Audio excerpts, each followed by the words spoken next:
사무엘하 7장 1절로 8절입니다. 사무엘하 7장입니다. 사무엘하 7장 1절로 8절에 있는 말씀, 1절로 8절 한 절씩 서로 교독하겠습니다. 제가 먼저 1절 있습니다. 여호와께서 주위의 모든 온수를 무찌르사 왕으로 궁에 평안히 살게 하신 때에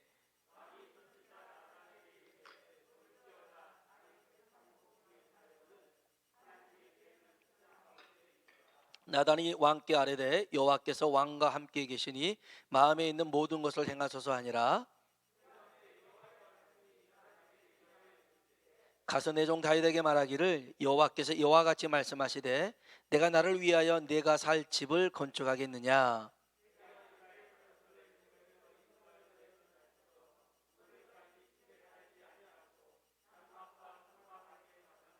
이스라엘 자손과 더불어 다니는 모든 곳에서 내가 내 백성 이스라엘을 먹이라고 명령한 이스라엘 어느 지파들 가운데 하나에게 내가 말하기를 너희가 어찌하여 나를 위하여 백향목 집을 건축하지 아니하였느냐고 말하였느냐.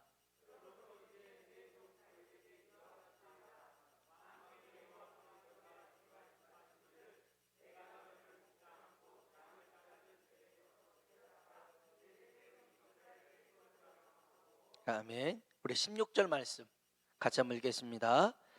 내 집과 내 나라가 내 앞에서 영원히 보존되고 내 왕위가 영원히 경고하리라 하셨다 하라. 아멘. 우리 한번 서로 한번 인사합시다. 하나님의 은혜가 당신에게 임하기를 원합니다. 하나님의 은혜가 당신에게 임하기를 원합니다. 아멘. 아멘. 한 번 더요. 하나님이 당신에게 복 주시기를 원합니다. 하나님이 당신에게 복 주시기를 원합니다. 아멘. 학자요 정치가였던 사람이 있습니다. 목사였고요. 주미 대사를 역임한 제임스 레인이라는 사람이 있는데요. 이제 주미 대사를 마치고 고국으로 미국으로 돌아갔습니다. 거기서 에모리 대학의 교수가 되어서 강의를 하는데요. 그는 건강을 위해서 매일 집에서 학교까지 걸어서 출퇴근을 합니다. 어느 날 쓸쓸하게 의자에 앉아 있는 한 노인을 만나죠. 그래서 이 레이니 교수가 다정하게 인사를 합니다. 안녕하세요 라고 인사를 하면서 몇 번 그러다 보니까 말벗이 되었고요. 서로 이야기를 나눕니다. 그리고 이 노인의 그 집 잔디밭도 깎아주기도 합니다. 이렇게 서로 커피도 마시면서 2년 동안 교제를 나누는데요. 어느 날 이 그 레이니 교수가 출근하는데 그날따라 이 노인이 안 보이는 겁니다. 그래서 왜 그러지? 여기 항상 자리에 앉아 있는데 하고선 그 집을 가봐요. 그 집을 가봤더니 그 노인이 그 전날에 죽었다는 거죠. 돌아가셨다는 소식을 알게 됐습니다. 그래서 곧바로 장례식장에 찾아가서 조문을 했죠. 그때 이 레이니 교수가 깜짝 놀란 몇 가지 사실을 알게 됩니다. 그 죽었던 노인이 누구였냐면 코카콜라 회장을 지냈던 사람이라는 거죠. 실제로 있었던 얘기입니다. 그래서 한 유족이 이 레이니 교수에게 와서 회장님께서 남기신 유서입니다 라고 봉투를 건네줍니다. 그 봉투를 열어보니 이런 내용이 적혀 있었어요.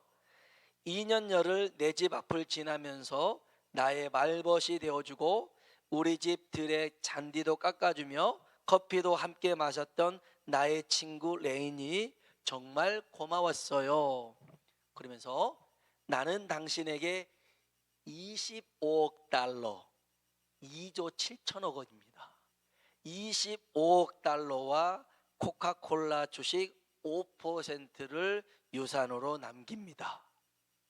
여러분, 그래서 길을 갈 때 잘 보셔야 됩니다. 혼자 그냥 앉아있으면 그분을 그냥 가서 꼭 얘기를 한번 걸어보세요. 어떤 분인지 몰라요.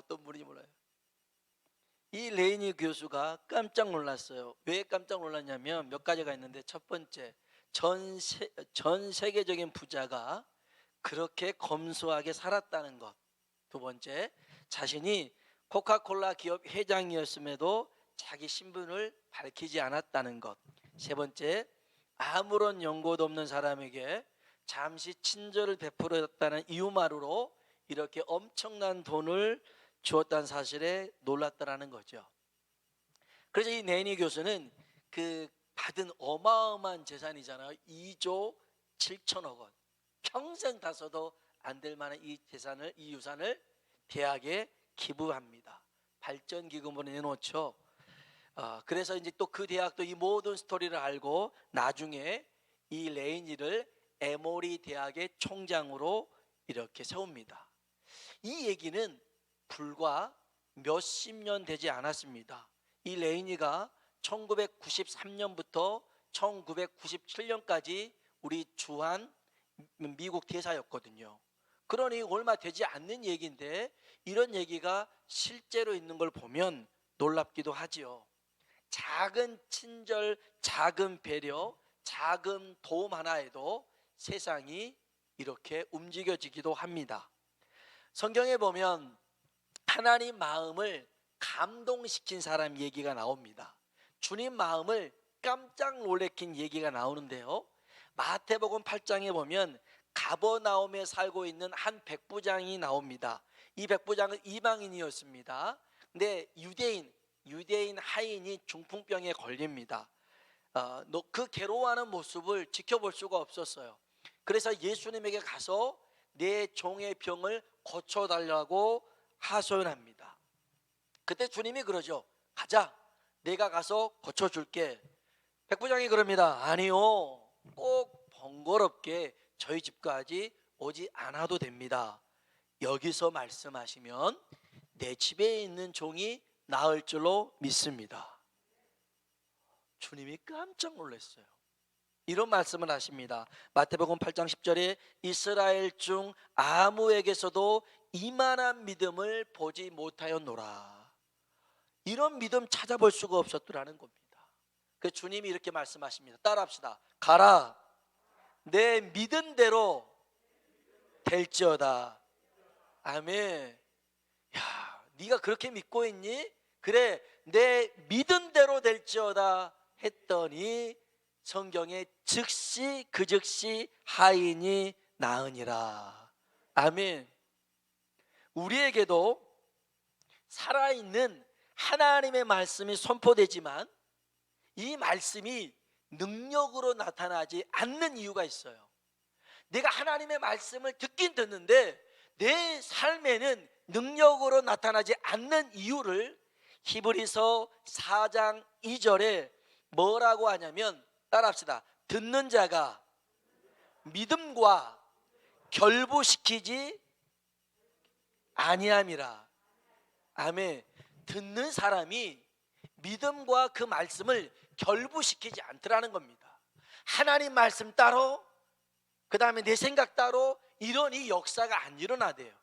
하나님 말씀을 듣는 자가 믿음으로 반응할 때 역사가 일어나더라는 것입니다. 오늘 저와 여러분도 하나님 말씀에 믿음으로 반응하시길 주님의 이름으로 축원합니다. 하여간 주님은 이방인 백부장의 믿음에 깜짝 놀랐죠. 그래서 그 믿음대로 되라고 말씀하셨어요. 오늘 본문에 보면 다윗 왕에게 평화가 주어집니다. 안정이 주어졌어요.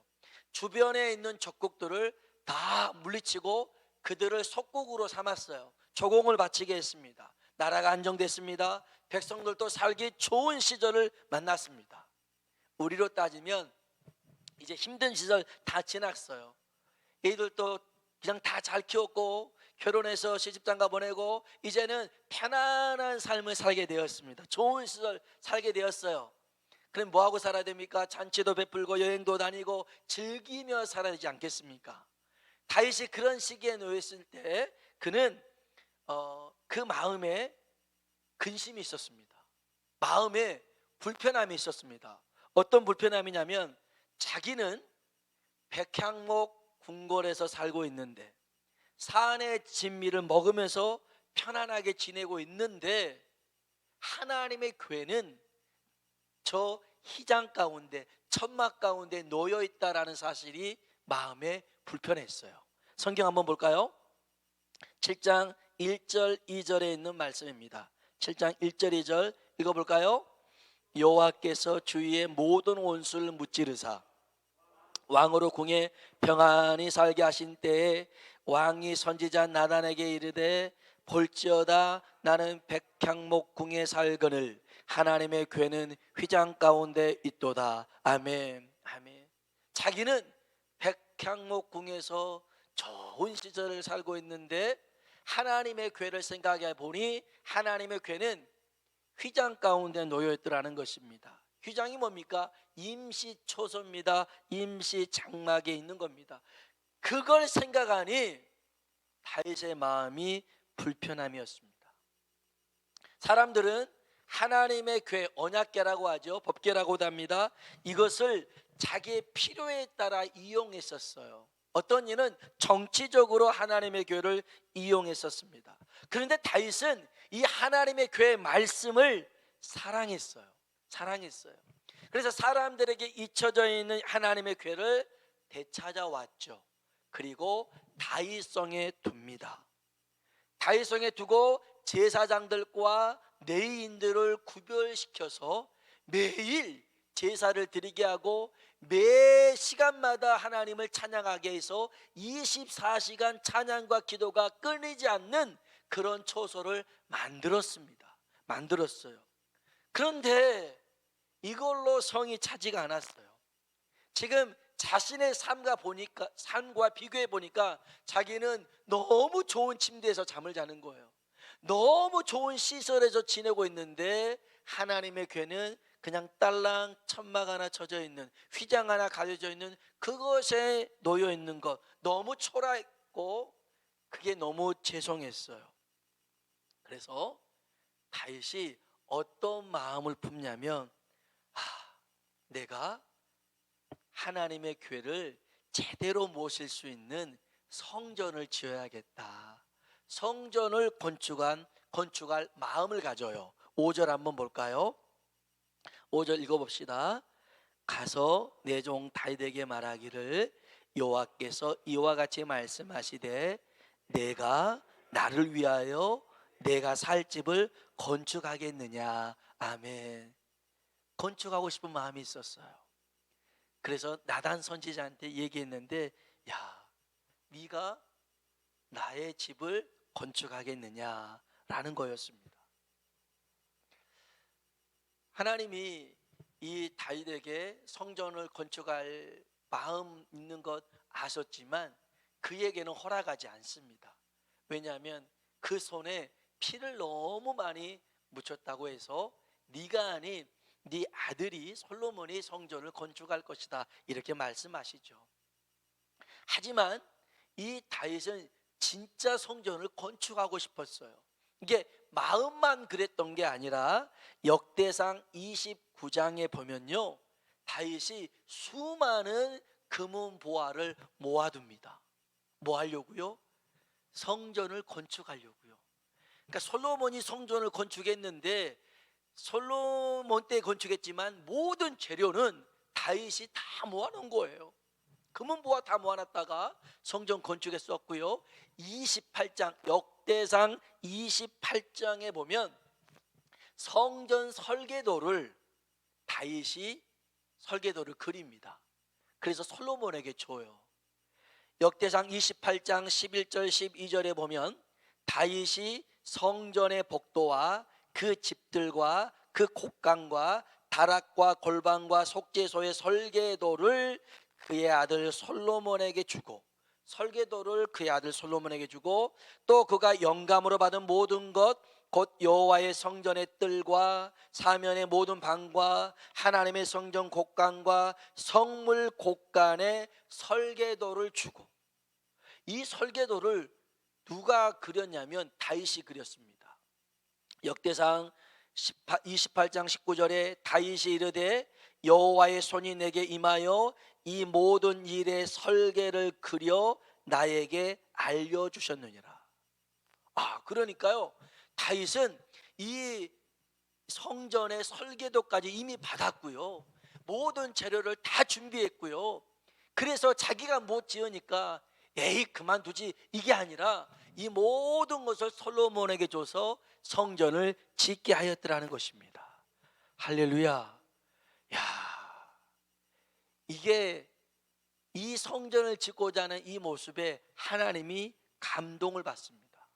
왜 감동을 받냐면 하나님이 성전 지으라고 한 지파에 지시할 수도 있어요. 아니면 이스라엘 전체에 지시할 수도 있는데 하나님의 성전 지을 생각을 누가 했냐면 다윗이 했더라는 겁니다.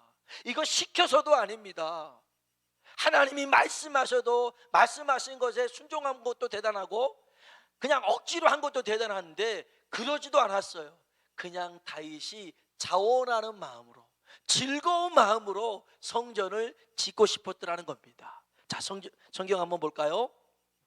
5절로 7절입니다 5절로 7절 읽어봅시다. 가서 내 종 다윗에게 말하기를 여호와께서 이와 같이 말씀하시되 내가 나를 위하여 내가 살 집을 건축하겠느냐. 이스라엘 자손을 애굽에서 인도하여 내던 날부터 오늘까지 집에 살지 아니하고 장막과 성막 안에서 다녔나니 자손과 더불어 다니는 모든 곳에서 내가 내 백성 이스라엘을 먹이라고 명령한 이스라엘 어느 지파들 가운데 하나에게 내가 말하기를 너희가 어찌하여 나를 위하여 백향목집을 건축하지 아니하였느냐고 말하였느냐. 아멘. 아무에게도 하나님이 그렇게 말씀하신 적이 없었어요. 없었다고요. 그런데 누가 한 겁니까? 다윗이 했습니다. 다윗이 하고 싶었어요. 이거 시켜서 한 일도 아닙니다.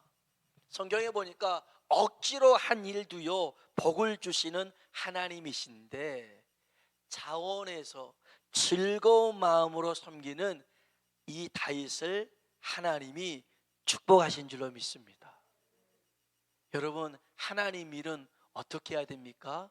물론 하나님이 내게 말씀하실 때 순종해야 됩니다.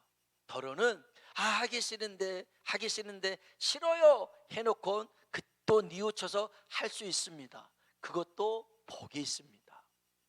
구레네 시몬 같은 경우 억지로 십자가를 대신 지고 갔지만 하나님이 그에게 복을 줘서요 그 아들들이 나중에 감독이 되고 하나님 앞에 귀히 쓰임 받은 사람이 됩니다. 여하간 하나님의 일을 하면 복이 임할 줄로 믿습니다. 그런데 그 일을 할 때 어떻게 해야 되냐? 마지못해서요 억지로가요? 아닙니다. 즐거운 마음으로 자원하는 심령으로 행하길 주의 이름으로 축원합니다. 그래야 됩니다. 그래야 하나님이 뭘 받아요? 감동을 받아요. 감동을 받아요. 물론 시켜서 한 일도 그런 잘했다 할 수 있겠지만 칭찬 받을 수 있겠지만 전혀 예상도 못했는데 이렇게 행동하다니 하나님이 감동을 받는 거죠. 감동을 받는 겁니다. 아까도 떡볶이 우리 맛있게 먹었지만 장사하는 사람에게 그만한 그 양은요 팔면 꽤 많은 돈을 받을 수 있어요. 그런데 그거를 우리에게 이렇게 나눠줬다라고 하는 것은 그 마음에 이거 집사님이 하세요라고 시켜서도 아니라 전혀 우리 교회를 한 번도 아보지도 않았지만 그 말을 듣고 우리 교회에서 이렇게 식사를 한다는 말을 듣고 내가 섬겼으면 좋겠습니다. 얼마나 귀한 마음입니까? 하나님이 그 마음에 축복하실 줄로 믿습니다. 어제는 지방에 임직식 어느 교회에 임직식이 있었습니다. 그래서 이제 지방에서 행사를 마치고 임직식하고 나오는데요 구두가 없어졌습니다. 제가 몇 번 비싼 건 아닌데 완전 비싼 건 아닌데 그래도 좀 괜찮은 건데 몇 번 안 신었는데 구두가 없어졌어요. 뭐 이런 일이 다 있지 얼마나 놀랐는지 몰라요. 그래서 기다렸습니다.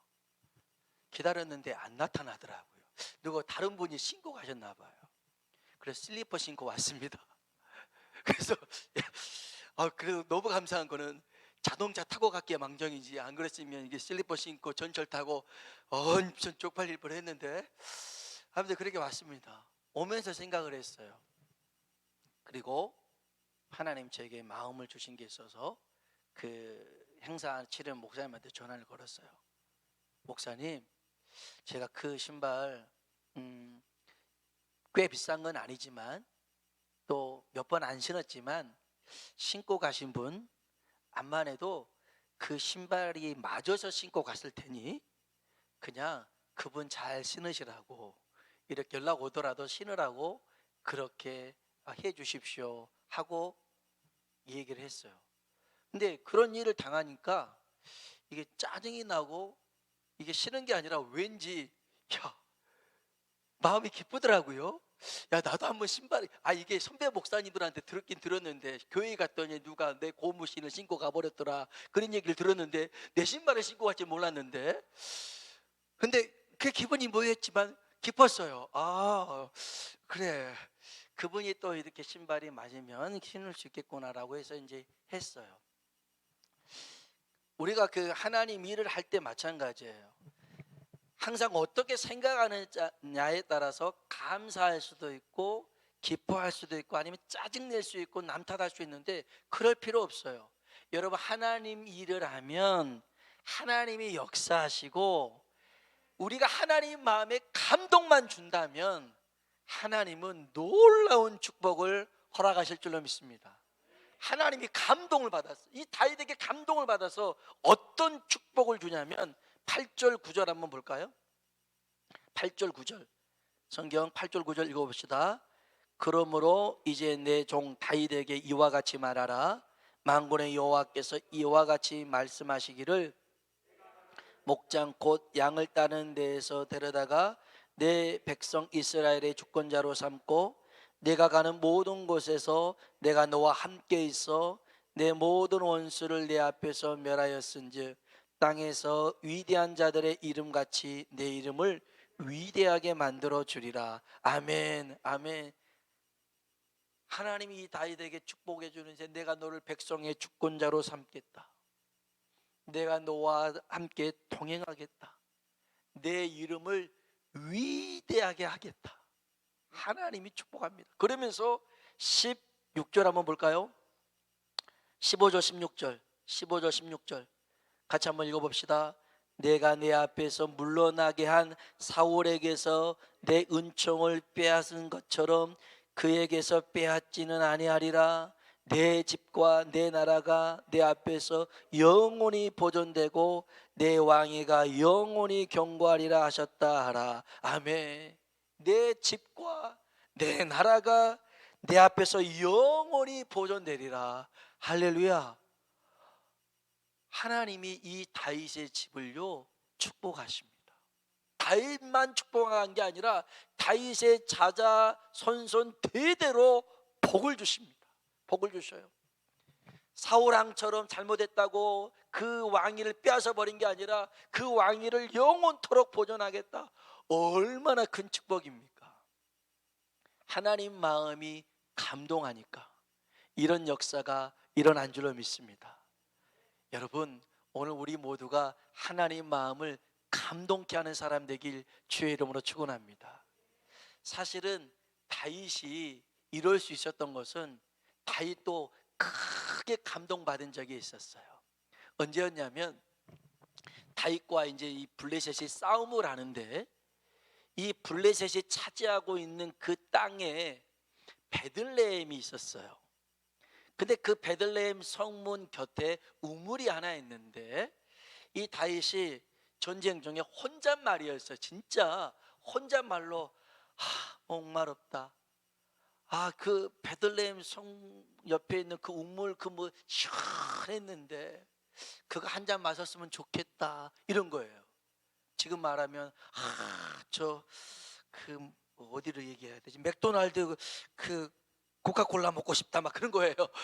코카콜라 한 잔 시원하게 먹고 싶다 막 이런 얘기인데, 아무튼 저 베들레헴 성 옆에 있는 우물에서 물 한 잔 먹고 싶다 혼잣말했는데 그 말을 다윗의 부하가 들어요. 3명의 용사가 들어요. 그리고 이 3명의 용사가 저 블레셋을 향해서 돌파합니다. 마치 삼국지에 보면 조자룡이 유비의 아들을 찾아내려고 그 걔가 누구지? 나쁜 놈? 조조군요.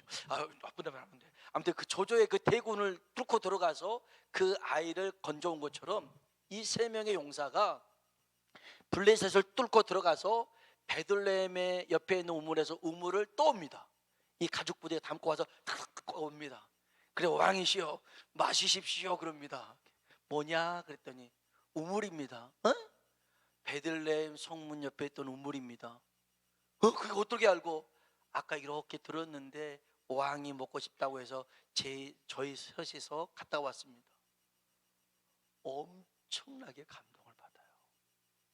그래서 그 물을 저처럼 꿀꺽꿀꺽 마시지 않습니다. 못 마셔요. 못 마셔요. 이 우물은 물이 아니라 피다. 너희들의 생명이다. 그러면서 이걸 먹지 않고요, 하나님 앞에 예배를 드릴 때, 제사 드릴 때 이 물을 따라 붓습니다. 하나님, 이들의 헌신을 축복해 주십시오. 그래서 다윗의 용사 중에서 이 세 명의 용사를 따라갈 자가 없어요. 따라갈 자가 없어요. 오늘 저와 여러분이 백부장처럼 주님 마음을 깜짝 놀란 믿음의 사람, 이 다윗처럼 하나님 마음에 감동을 안겨드리는 사람, 그런 믿음의 사람 되시길 주님의 이름으로 축원합니다. 주님이 그냥 혼잣말 흘려서 하는 말이라도 그 말을 듣고, 이사야가 그랬거든요. 누가 나를 위하여 대신하여 갈고, 하나님 제가 갈게요, 저를 보내주세요. 이게 이사야였거든요. 여러분, 하나님 말씀에 여러분 순종하고 그 말씀에 즐겨 들어서 하나님 마음에 감동을 안겨드리는 하나님의 기쁨이 되시길 주님의 이름으로 축원합니다. 우리 같이 한번 찬양 부릅시다. 나 주님의 기쁨 되기 원합니다.